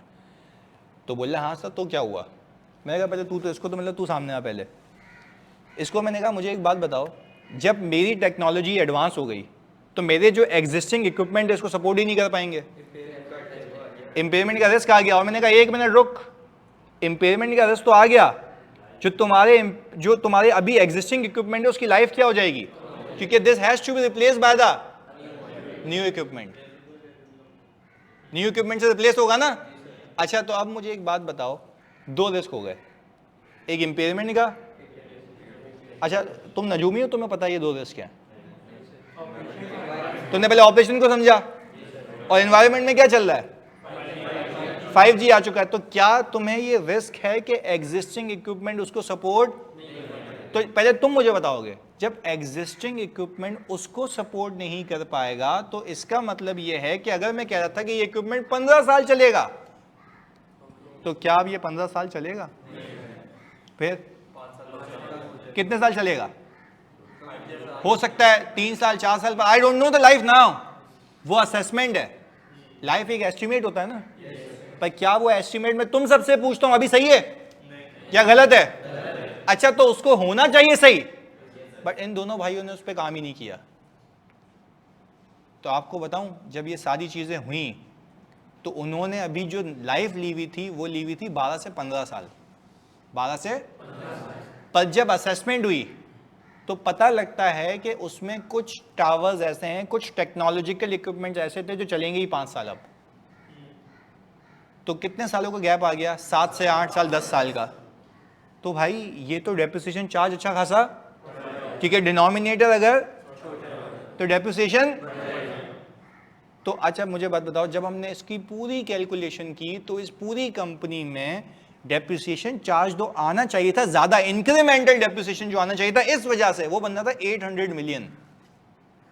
तो आपको नहीं लगता कि 800 मिलियन से मेरा प्रॉफिट जो है वो ओवर स्टेटेड था, पर ये रिस्क अगर मैं नहीं निकालता तो वो चला जाता, क्योंकि वो नॉर्मल डेप्रिसिएशन बुक होकर निकल जाता, जबकि होना नहीं चाहिए था। तो पहले मेरे बच्चों ऑनलाइन वालों जल्दी बताओ, ये बात समझ आती जल्दी से सारे बच्चों, क्योंकि देखो यही बात है ना कि मेरी एग्जिस्टिंग इक्विपमेंट की लाइफ तो तब तक रहेगी जब तक 4G चलेगा, बाकी तो नया आएगा। तो हमने एग्जिस्टिंग इक्विपमेंट की लाइफ को 12 से कितने पे ले आए, 5 पे, क्योंकि ये चलेगा भी कितने साल। तो क्या ये आपको वही आई थी या अंडरस्टैंडिंग थी? अंडरस्टैंडिंग थी ना, किस चीज की, ऑपरेशंस की और एनवायरनमेंट की। अच्छा चलो मुझे बात बताओ, तुम्हें ऑपरेशंस की अंडरस्टैंडिंग थी और 5G ना आया होता तो क्या कोई रिस्क था? तो कोई एज सच रिस्क नहीं था। क्यों नहीं था? क्योंकि कोई ऐसा फैक्टर नहीं है ना जो आपको सोचने में मजबूर करेगा ये मसला हो सकता है। तो आपको पता है बुक में सिर्फ क्या लिखा हुआ है, आईकैप की बुक में भी और इंटरनेशनल स्टैंडर्ड्स ऑन ऑडिटिंग में भी, कि जब भी टेक्नोलॉजिकल एडवांसमेंट्स होती हैं तो उसमें लाइफ का रिस्क होता है और इम्पेयरमेंट का रिस्क होता है। पर तुम्हें कहानी समझ आई? अब मैं तुम्हें वही कह रहा हूँ बात अगेन एंड अगेन, बुक खोल के पढ़ाता टेक्नोलॉजिकल एडवांसमेंट होगी तो तुम बोलोगे हाँ भी कुछ तो होगी, पर तुम्हें क्या प्योर प्रैक्टिकल वे में समझ आता है कि मसला क्या हो सकता है? चलें ओके, तो 2 मिनट लो, सिर्फ इसी मेरी पूरी सिचुएशन को लिख के बताओ कि अगर रिस्क लिखते तो कैसे लिखते। ऐसे ही गलत सल कुछ भी लिखो, कोई मसले वाली बात नहीं है। सुनाओ फिर लिख के अंडर स्टेटमेंट लिख के थोड़ा सा हाथ सेट करना है। ये वाली को, पीपी वाली को। शहीद कह रहे हैं सर टेक्नोलॉजिकल चेंज अंदाजा है, ये एक्चुअल में हो रहा है भाई, एक्चुअल में हो रहा है। अच्छा अंदाजे पे कोई रिस्क होता है क्या, या रिस्क एक्चुअल पे होता है? एक्चुअल फैक्टर्स पे रिस्क अंदाजा होता है। फिर रिपीट कर रहा हूं, एक्चुअल फैक्टर्स पे रिस्क एक अंदाजा हो सकता है कि हाँ यहां मसला हो सकता है। मैं हो सकता है इसलिए कह रहा हूं कि कंफर्म नहीं है, हम सिर्फ शक कर रहे हैं कि भाई ये इशू हो सकता है। अच्छा हो सकता है कि इशू ना भी हो, मैनेजमेंट ने सही किया वो, तो क्या आपका शक करना गलत है? भाई जल्दी बताओ, क्या आपका शक करना गलत है? देखो मैं कह रहा हूं जो मैंने पूरे फैक्टर बताया तुम्हें, एडवांस टेक्नोलॉजिकल एनवायरनमेंट हो गया है, तो मेरे को लाइफ का जो रिस्क है क्या वो गलत है? सही है। हो सकता है मैनेजमेंट ने लाइफ सही कर ली हो, तो मैं बोलूंगा रिस्क था, वो यकीन में नहीं बदला, उसने भी सही किया हुआ, मैं चाहता भी सही था, कहानी खत्म। तो इसका हरगिज़ मतलब ये नहीं है कि आप रिस्क आइडेंटिफाई नहीं करोगे, रिस्क तो आइडेंटिफाई करना है अपने लिए। क्लियर है? चलें लिख के बताएं।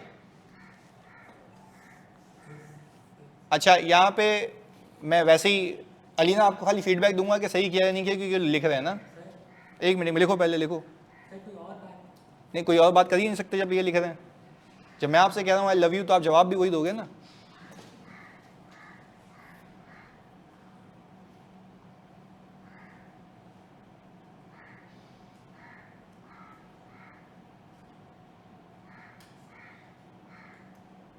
वेरी गुड अलीना, बिल्कुल सही लिखा है। सुनाओ। Due to the advent of 5G technology, there is a risk of understating depreciation and overstating the useful life. The indicators to look for are technological obsolescence and potential impairment. सही है, बिल्कुल सही लिखा है। सर मैं ये कहना चाहता हूँ इसी को इसी ऊपर कर सकते हैं। एसी ऊपर कर लेते हैं, रुक जा।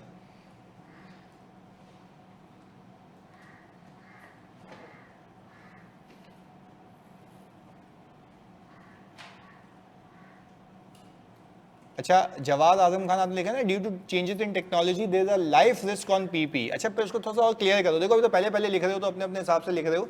आप लिखोगे कि there is a risk of using incorrect useful life, पूरा लिख दो ना, बयान कर दो, there is a risk of using incorrect useful life, तो ये लिखना ज्यादा बेहतर है।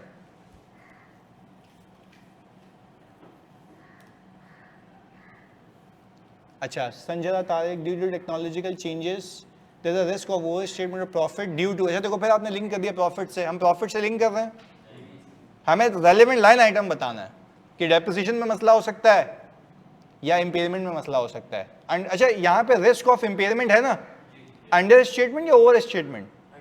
Under statement. इंपेयरमेंट की अंडर स्टेटमेंट का रिस्क और डेप्रिसिएशन की अंडर स्टेटमेंट का। डेप्रिसिएशन की भी अंडर स्टेटमेंट का रिस्क है क्योंकि उसने अंडर स्टेट किया हुआ होगा, जबकि होना ज्यादा चाहिए। अच्छा श्रवण कुमार लिखते हैं, since there a change in technology which will lead to replacement of PP there is a risk of understatement depreciation expense and impairment expense. बिल्कुल सही है। अच्छा इसको थोड़ा सा और बयान करना चाहें तो लाइफ से कनेक्ट करेंगे इसको। एक मिनट ना, यानी आदम लिखते हैं due to technological advancement there is a risk of using incorrect useful life of PP अच्छा, there is risk of using incorrect life of PP, ये तो सही लिखा है तुमने आदम पे। एन इम्पेयरमेंट क्या लिखा है? An understatement of impairment होगा ना। Rumaysa, due to change in technological advancement from 4G to 5G there is a risk of understatement of impairment and depreciation expense. बिल्कुल सही है। ओके, सुहेल वॉइस, ये कैसा नाम है भाई, ये सब नेम कैसा है? Voice. Technological disruption risk is also arise because we have to appoint expert employ to new technology. नहीं नहीं नहीं भाई, ये क्यों लिख दिया? ये ऐसे मैंने कुछ बोला है? ये क्या, ये कहाँ से ले आया भाई? जी सुना है। So the operation of the telecommunication company constitute providing telecommunication network services via towers and underwater cables, which are adapted to prevailing technology. However, due to the introduction of new 5G technology, there is a risk of using incorrect useful life and not accounting for impairment. Thus, there is a risk of understatement of impairment and depreciation, which might lead to an overstated profit. बिल्कुल सही है। अगर profit का नहीं भी लिखो तो मसला नहीं, पर लिखा अच्छा है, पूरा कवर किया है। हाँ जानी सुनाओ, कुछ भी लिखा है कोई मसला नहीं है। देखो ये तो करेज होनी चाहिए ना अभी हमारे पास। अच्छा सॉरी तुम्हारी बात काट रहा हूँ, कभी भी ये नहीं लिखना एग्जाम में इन द गिवन सिनेरियो, क्योंकि he knows that this is the scenario. मैं सिखा रहा हूँ ना ये, इसलिए जल्दी से बताओ।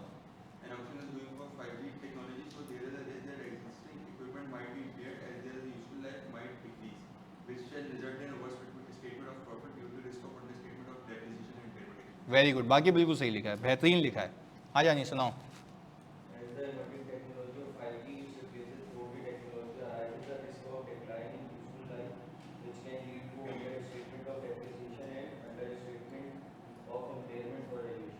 वेरी गुड, बिल्कुल सही है। अच्छा अब यहाँ पे दो तीन चीज़ें, हसनत अली लिखते हैं since the 5G auction is about to start which leads to decrease in useful life of PP, there's a risk of understatement of depreciation expense, but you haven't talked about impairment, वो भी आएगा।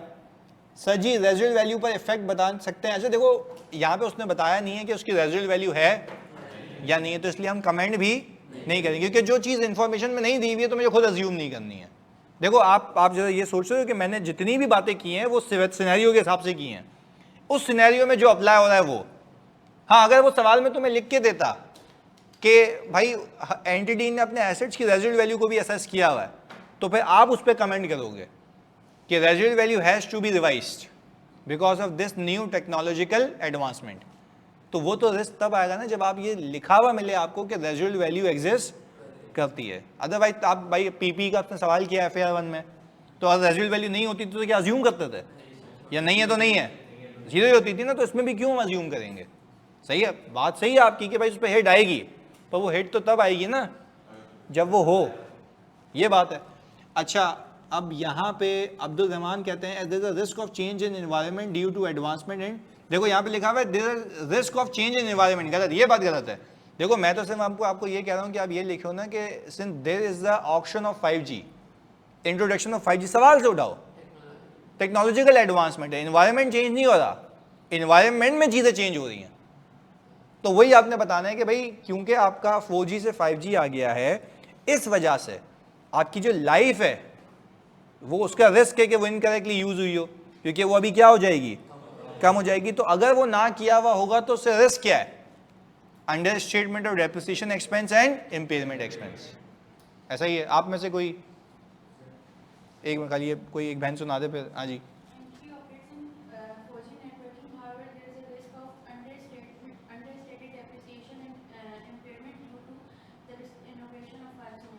Risk innovation नहीं, ये थोड़ा गलत लिख दिया ना, तो आप बोलो क्योंकि since there is a introduction of 5G auction, यहाँ से शुरू करना है कि 5G ऑक्शन हुआ है, so there is a risk that incorrect useful life might have been used by the company for the purpose of calculating depreciation expense. तो शुरू वहाँ से करना है।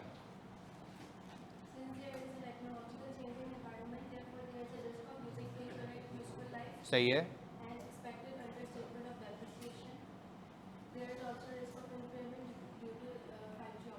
बिल्कुल सही है। मतलब आपने अभी यही कह रहे हैं ना कि हम तो उससे लिखना सीख रहे हैं कि भाई इसको हमें लिखना कैसे है। देखो एक फैक्टर है, उसको किस लाइन आइटम से हिट करना है, उसका कौन सा रिस्क हो सकता है, ओवर स्टेटमेंट का या यहाँ पे क्लियरली अंडर स्टेटमेंट का रिस्क है कि हो सकता है उसने डेप्रिसिएशन बुक और इम्पेयरमेंट बुक। अच्छा आप गए, आपने देखा बुक हुई भी है, तो रिस्क तो था ना, शक तो बिल्कुल सही है। अब जो यकीन में नहीं बदला वो एक अलग बात है। क्लैरिटी है जी जानी, सुनाओ। मुझे सिर्फ ये क्वेश्चन पूछना था कि भाईजान ने मेरे को कंपनी जो है वो बताया था, यहाँ पे हमें सिर्फ इतना बताना है कि यहाँ पे जो है टेक्नोलॉजिकल चेंज है उस वजह से लाइफ पे और इम्प्रूवमेंट पे रिस्क आएगा, या उसकी वजह से प्रॉफिट पे भी आ सकता है। प्रॉफिट पे नहीं, उस लाइन आइटम पे जिस वजह से वो हिट होते हैं। जैसे मैंने दो बातें कही ना, डेप्रिसिएशन। देखो पहले तुम सब बताओ, पहले जो फैक्टर था उस पर रेवेन्यू हिट हो रहा था, मैंने किसकी बात की? यहां पे क्या हिट हो रही है? डेप्रिसिएशन। तो मैंने भी कितनी बातें की, वही बात कर रहे हैं हम। अच्छा लाइफ मेरे एफएस में कहीं रिकॉर्ड नहीं होती है ना, डिस्क्लोज होती है, तो हमने उसकी भी बात की ना कि there is a risk of using incorrect useful life. सही है, जो रिकॉर्ड हो रहा है हम उसकी बात कर रहे हैं। अच्छा नबील अली कह रहे हैं सर इम्पेयरमेंट का रिस्क कैसे होगा, कोई एक्सप्लेन करना चाहेगा? वेरी गुड, उसकी रिकवरेबल अमाउंट ऐसे कम हुई होगी ना मेरे बच्चों के, पहले मैं कह रहा था कि इस इक्विपमेंट से मैं 500 मिलियन कमाऊंगा। अब यूं सोचो, अभी इसी इक्विपमेंट से हो सकता है मैं 100 मिलियन कमा रहा हूं, और जो मैंने 4G का लाइसेंस लिया हुआ हो उसकी कैरिंग अमाउंट 250 मिलियन हो, उसकी कैरिंग अमाउंट। तो मुझे बताओ क्या वो लाइसेंस इंपेयर हो गया?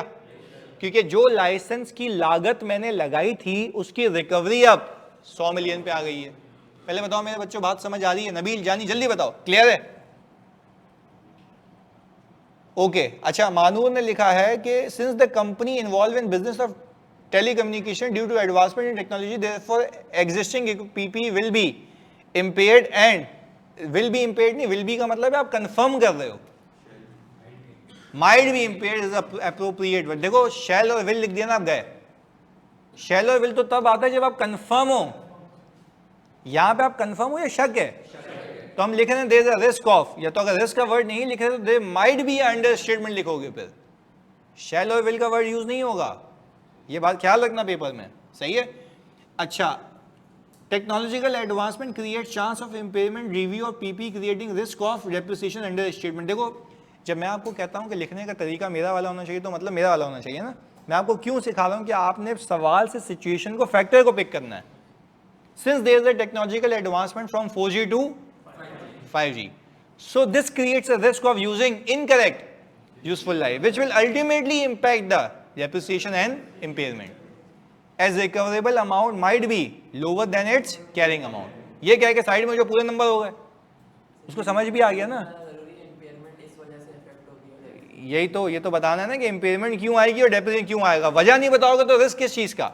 देखो आप यूं समझो, मैं वैसे एग्जांपल दे रहा हूं।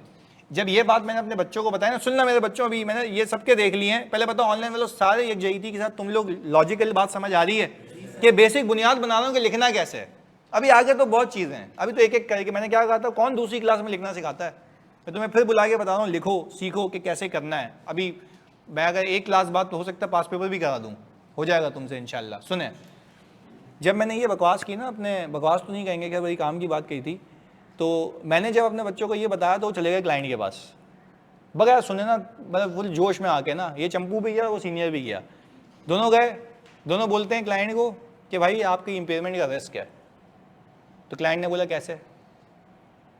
क्या बोला? अब ये दोनों चुप। बोला सर टेक्नोलॉजिकल एडवांसमेंट आई है। क्लाइंट क्या बोल रहा है? मैं मान रहा हूँ आ गई। कैसे रिस्क है? फिर ये चंपू भागता हुआ है, सर वो बोल रहा है कैसे? अबे मैंने कहा भाई बावले, लाइफ कम हो जाएगी और तेरी रिकवरेबल अमाउंट जो है वो कम होगी, और कैरिंग अमाउंट क्या होगी? बोला हाँ सर अब जाता हूँ। फिर गया, बोला भाई आपकी लाइफ कम हो जाएगी ना, और आपकी रिकवरेबल अमाउंट क्या हो जाएगी?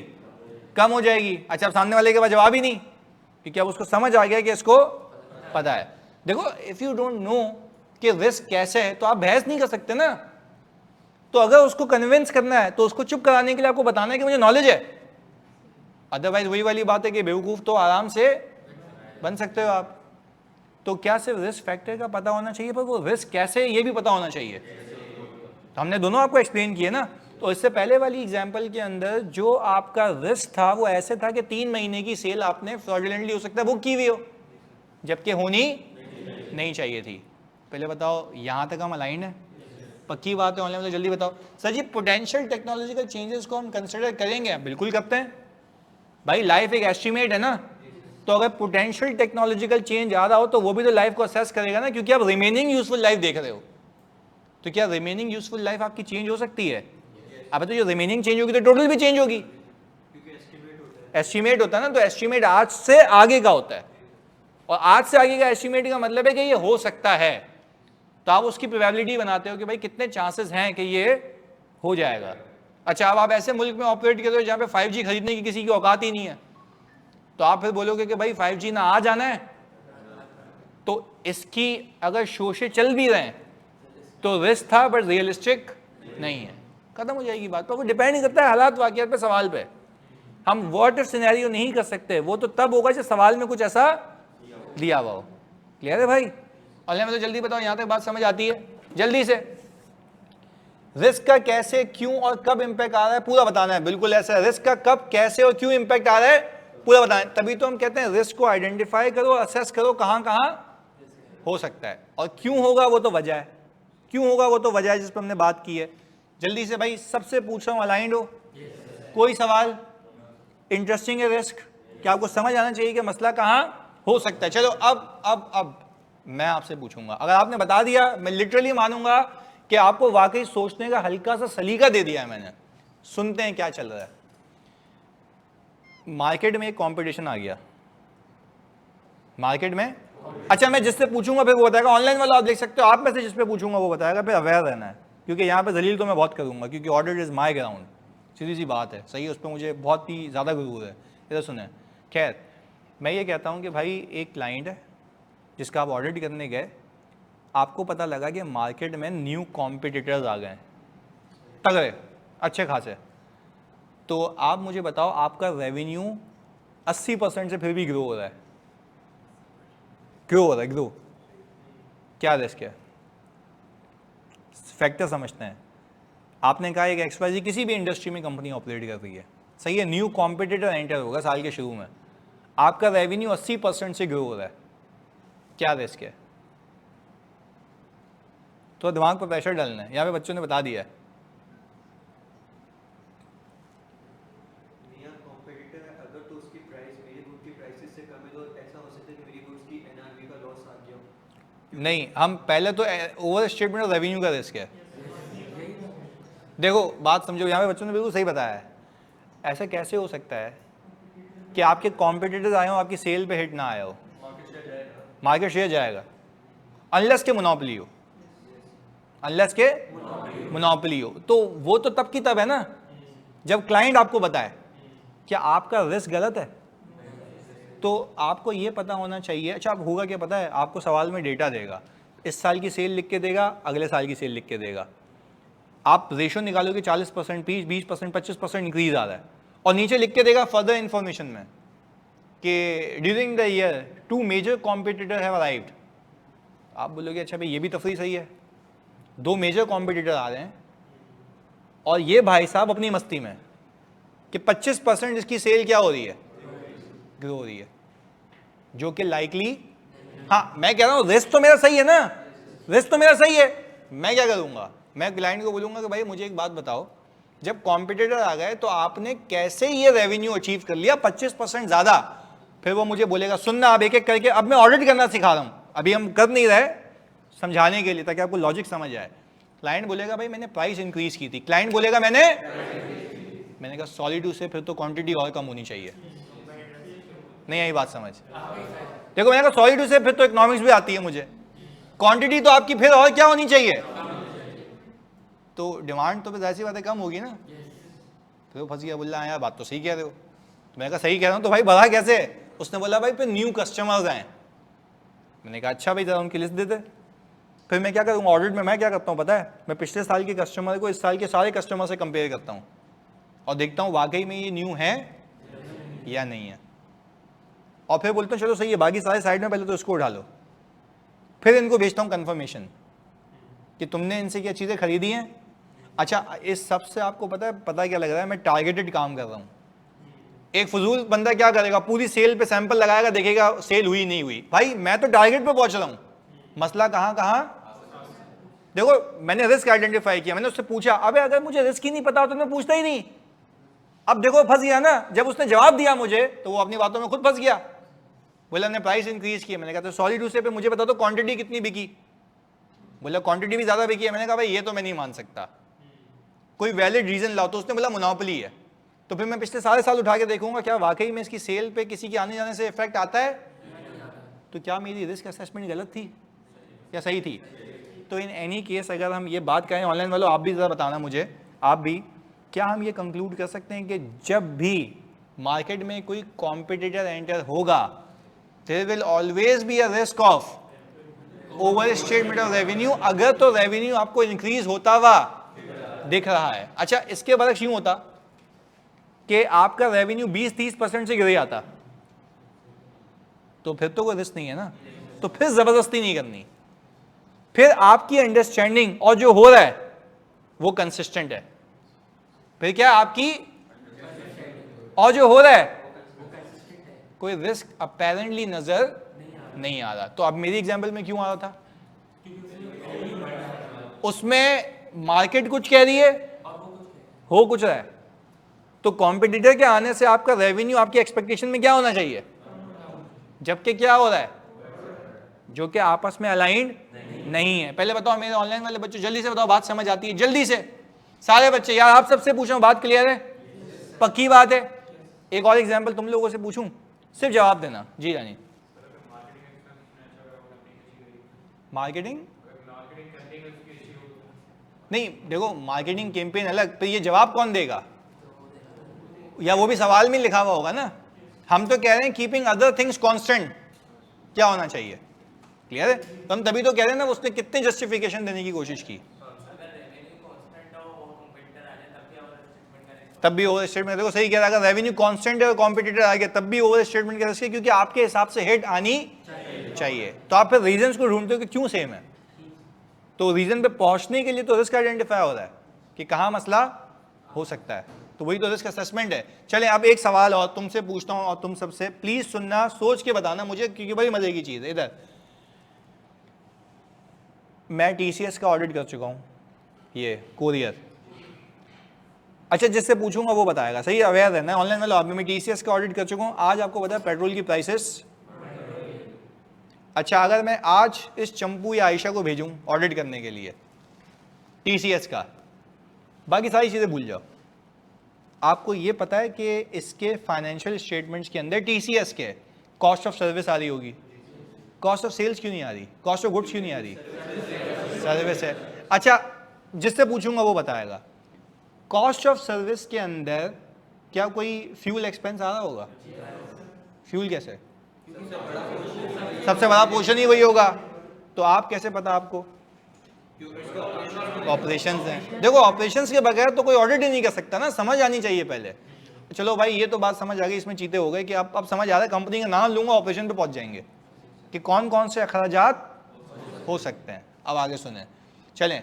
तो अगर आप जाते हो ऑडिट पे इस कंपनी के, सही है, तो मुझे एक बात बताते हो कि ऑल टुगेदर आपका क्या रिस्क होगा? Under statement of fuel expense. सही कह रहा है ये, सही कह रहा है ये, अंडर स्टेटमेंट। ओवर स्टेटमेंट नहीं। देखो ओवर स्टेटमेंट तो मतलब उसने ज्यादा बुक किया हुआ होगा, मैनेजमेंट तो हमेशा उलट करेगी ना। देखो बात सही कह रहा है, risk of understatement of fuel expense होगा ना, क्योंकि फ्यूल के प्राइसेस बढ़ने से उसने हो सकता है वो पूरे अखराजात रिकॉर्ड वो अगले साल कर लेगा। ईयर एंड का भी मसला है ना, इस साल का खर्चा अगले साल का खर्चा उसके पिछले का, ईयर एंड आता ना यार। तो हम तो यही कह रहे हैं कि जिस साल का खर्चा है उसी में रिकॉर्ड करो, उतना रिकॉर्ड करो जितना वो हुआ है। हुआ क्या, पहले भी ऐसी चीज हो चुकी है कि फ्यूल की प्राइसेस हाइक पे गई हैं। तो हम जब रिव्यू कर रहे थे इसका, तो उसने मुझे बताया कि सर देखिए मैंने फ्यूल एक्सपेंस को वेरीफाई किया। उसने वेरीफाई कैसे किया था पता है? इनवॉइस उठाई और देखा ये खर्चा आ रहा है नहीं आ रहा, आ रहा है नहीं आ रहा। मैंने कहा ये तो तुमने वो कर लिया जो उसने तुम्हें दिखाया, वो कहाँ है जो दिखाया ही नहीं। कि उसने लेटर भेजा होगा पीएसओ ने कि भाई प्राइस इंक्रीज हो गई है, ये पैसे दो, वो कहाँ है? बोले सर वो मुझे कैसे पता। और मैंने कहा भाई तुम्हें एनवायरनमेंट नहीं पता, प्राइसेस ऊपर चली गई हैं। मैंने कहा चलो यूं कर लेते हैं, तुम किसी महीने की इनवॉइस निकालो। मैंने कहा इस महीने की इनवॉइस पे तुम देख रहे हो 281 आ रहा है, 300 प्लस हो चुका है पेट्रोल। तो तुमने ये एग्री कैसे कर लिया कि 281 का पेट्रोल आ रहा है पर लीटर? क्या वो हो सकता है? प्रैक्टिकली पॉसिबल है, पर वो बेवकूफ क्यों बना दी गई? एनवायरमेंट को रीड नहीं किया, ऑपरेशन से लिंक नहीं किया।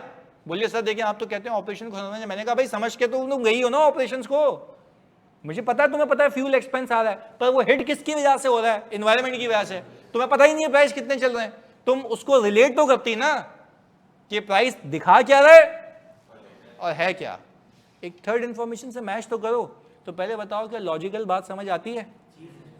सर फ्यूल अगर रोजाना चेंज हो तो एवरेज रेट यूज होगा। अच्छा हम यहाँ पे फॉरेन एक्सचेंज सीख रहे हैं या हम एक्चुअल सीख रहे हैं? तो हर कंपनी को इतना पता होता है कि मेरा जो रेट है वो कितना है, हाँ या नहीं? तो टीसीएस सर्विस में तो रोज ही रोज फ्यूल बुक होगा, ऐसा है ना? तो भाई जितने भी बिल आएंगे वो सारे रिकॉर्ड होंगे। मेरा मकसद ये है कि भाई जहां मसला है वहां पे, मैं पता है इसकी जगह ऑडिटर मैं होता ना, अगर मैं कर रहा होता ऑडिट, क्योंकि ऐसी बात है तो मैं रिव्यू करता हूँ, गाइड करता हूँ अपनी टीम को, मैं पहले वो वाले मंथ उठाता जिसमें प्राइस ऊपर गए, हाँ या नहीं? और मैं देखता कि उस महीने में क्या ज्यादा कॉस्ट बुक हुई है ताकि मेरा रिस्क कम हो जाए। अच्छा क्या बाकी महीने वेरीफाई नहीं करोगे? पर टारगेटेड वो महीने तो वेरीफाई करने ही करने हैं जहां पे रिस्क ज्यादा है। तो यही तो कह रहा हूं, उस जगह पे पहुंचो जहां मसला है यार। अगेन वो कैसे पहुंचोगे? जब रिस्क आइडेंटिफाई करोगे। रिस्क कैसे आइडेंटिफाई होगा? ऑपरेशंस और इन्वायरमेंट को समझ के। तो मेरे बच्चों ऑनलाइन में लो, जल्दी से बता दो क्या ये बात समझ आ रही है? जल्दी से सारे बच्चे फोकस के साथ, क्लैरिटी है, बेहतरीन होगी। जानी यहां तक बात समझ आती है जी? सर ये भी हो सकता है ना वो बंदा फ्रॉड करे, मतलब वो ट्रांजैक्शन जैसे कि कंपनी को एक एनवायरमेंट पे प्राइसिंग कर दी तो हमारा एक्सेस करना चाहिए, और बंदा जो है वहाँ से पेट्रोल लेके और अपने घर लेके जा रहा है और उसको बता रहा है पेट्रोल महंगा हो रहा है। देखो वो तो हमें उसका मसला नहीं है, वो उसकी चोरी हो रही है। हमें ये मकसद है कि क्या, देखो वो चोरी करके चला गया। एक बच्चे का सवाल क्या है, सुनना प्लीज सुनना, एक बच्चे का सवाल यह है कि सर वो बंदा चोरी करके अपने घर पेट्रोल लेके जा रहा है, कंपनी के अखराजात हो गए, कंपनी की बुक में आने चाहिए, खत्म हो गई बात। ओवर स्टेट नहीं हो रहे ना, कंपनी के अखराजात तो है ना, चाहे वो एक्चुअल में डलवा ले या चोरी कर ले, कंपनी का तो अखराजात है ना। आपको ये वेरीफाई करना है कंपनी की जेब से जो गया क्या वो रिकॉर्ड हुआ या, चलो मुझे एक बात बताओ, कैश पड़ा हुआ होता है और वो चोरी हो गया तो एक्सपेंस ही हो गया ना।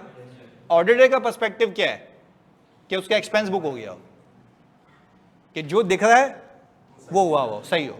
हम भी यही कह रहे हैं, क्लियर है? चलें नबील भाई, टीसीएस वाली बात क्या नहीं समझ आई इसमें, जल्दी बता दो। मैंने तो पूछी भी इन लोगों को, सही है जल्दी बता दे भाई, आगे कहानी बहुत है। एक तो ये कौन है, हेलो वालेकुम सलाम जी, कौन कौन बात कर रहे हैं? आई कैप से बात कर रहे हैं? जी जी बोले बोले। ऑनलाइन है या फिजिकल है? हाँ तो मैं ज्वाइन कर लूँगा, सही है, ओके। अबे भाई अच्छा, नेट कट हो रहा था, प्लीज रिपीट कर। जानी भाई ये तुमने अच्छी बात बता दी ना, नेट अगर कट हो रहा तो देख लियो भी आखिरी रिकॉर्डिंग में, सही है जी जानी। अच्छा अब मुझे आपका भी रिजल्ट, अबे मेरा कौन सा रिजल्ट है भाई? अबे मैं वो आई कैप की कमेटी का मेंबर हूँ, तो वो मुझे याद दिला रहा है। मैंने उनको कहा है कि जब मेरी मीटिंग हो तो मुझे याद दिला देना 3 घंटे पहले। तो आई थिंक 3 बजे है तो उसने 3.5 घंटे पहले याद दिला दिया। कितना पाबंद है देखो बेचारा। खैर अच्छा भाई पहले बताओ भाई जानी यहाँ तक क्लियर है? आज का हमारा जो ऑब्जेक्टिव था वो ये था, ये समझना कि आप ऑडिट नहीं कर सकते जब तक आपको रिस्क आइडेंटिफाई। तो अगर आज आपको मैं मज़े का सवाल दूं और मैं उसमें रिस्क निकालने को बोलूं, निकाल लोगे? पक्की बात है। तो आज की फिर आपकी ग्रेडिंग होगी इस चीज़ पे कि आप रिस्क निकालने के काबिल हो या नहीं हो। चलिए मिलते हैं अगली क्लास में। अल्लाह हाफ़िज़।